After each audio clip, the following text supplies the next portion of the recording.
A study contains a list of electrodiagnostic procedures that are performed in a sequential manner.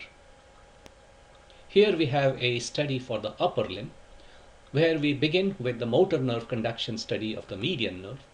This is followed by the F-wave recordings in the median nerve. Next, we'll perform the motor nerve conduction study in the ulnar nerve, and then the F-wave, and so on.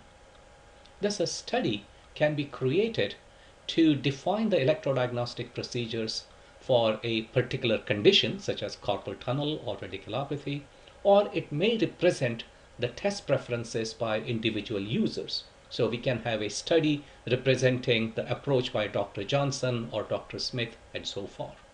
It's up to the user to decide how the studies are used in their laboratory. The transition from one electrodiagnostic examination to the next is made easy by using the function key Next Study Examination, or by the dedicated button on the console or the control panel.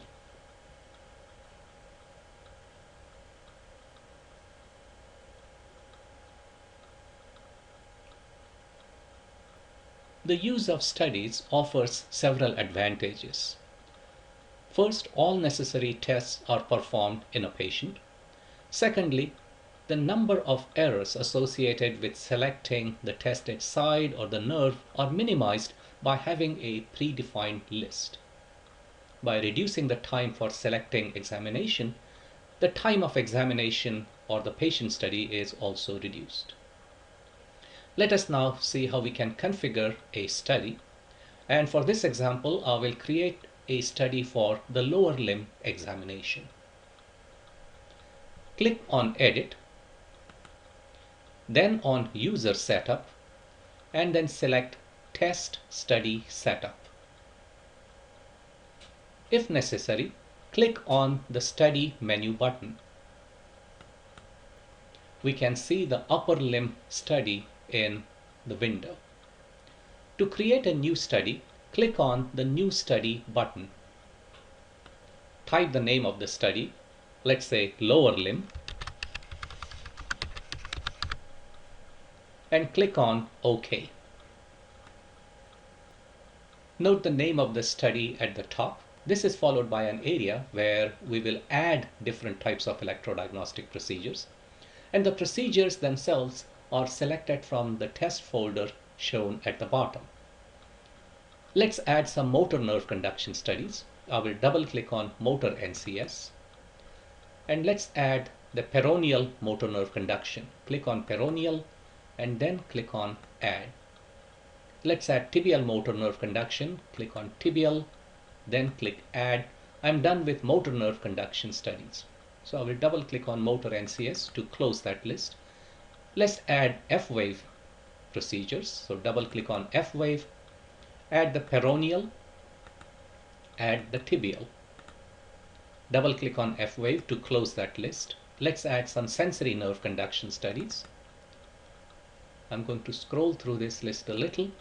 You can also double click on an examination, and this will automatically add it to our list at the top, and superficial peroneal nerve. Let's add some muscles for the EMG examination. I will close the sensory folder, locate the EMG test folder, double click on EMG.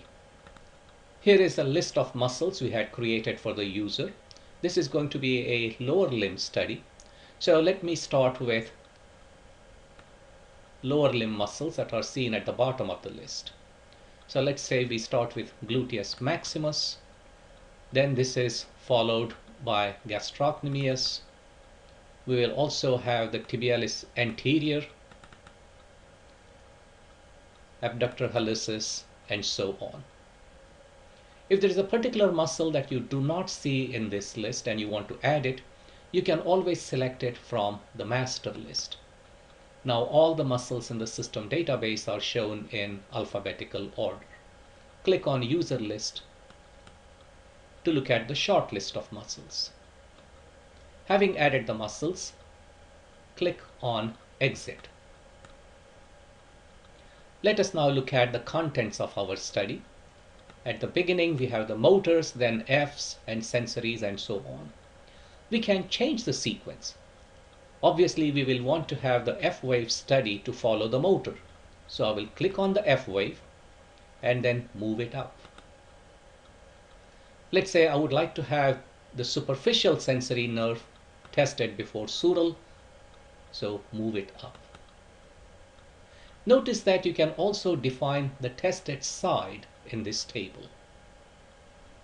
When we perform the edge reflex study, one can program the test from left and the right side.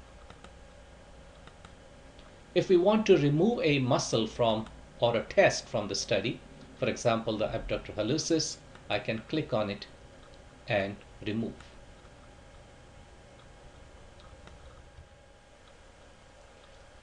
We are finished with the configuration of the study.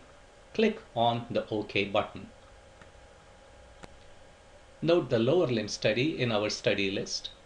Click on OK to exit the configuration.